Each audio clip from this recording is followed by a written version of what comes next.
চট্টগ্রামে ইসকনের সন্ত্রাসীদের হামলায় আইনজীবী সাইফুল ইসলাম আলিফ নিহতের ঘটনায় জড়িত ব্যক্তিদের ২৪ ঘন্টার মধ্যে গ্রেপ্তারের দাবি জানিয়েছেন বৈষম্য বিরোধী ছাত্র আন্দোলনের আহ্বায়ক হাসনাত আব্দুল্লাহ।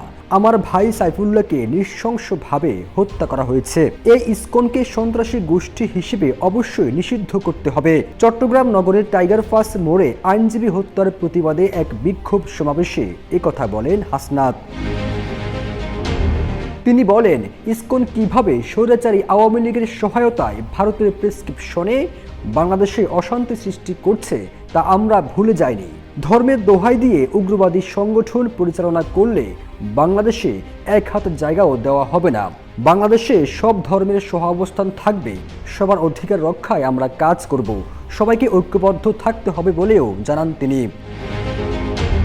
নুরতাজে অর্ডার করে জিতে নিন গাড়ি, বাইক, আইফোন সহ কোটি টাকার পুরস্কার। অর্ডার করতে ভিজিট করুন nurtaj.com। হাসনাত বলেন, বিদেশে বসে আওয়ামী ফ্যাসিবাদী শক্তি দেশকে অশান্ত করার জন্য ষড়যন্ত্র করে যাচ্ছে। সব ষড়যন্ত্র বাংলাদেশের মানুষ রুখে দিবে। আওয়ামী লীগের পুনর্বাসন বাংলাদেশে হবে না। সমাবেশে জুলাই শহীদ স্মৃতি ফাউন্ডেশনের সাধারণ সম্পাদক সার্জিস আলম বলেন, এই চট্টলায় ইসকনের কোনো জায়গা হবে না।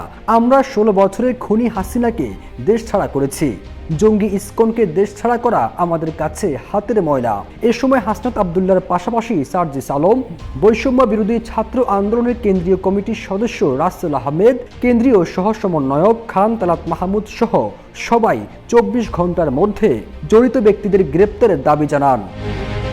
ফিরোজ আলম, জাইজাইদি।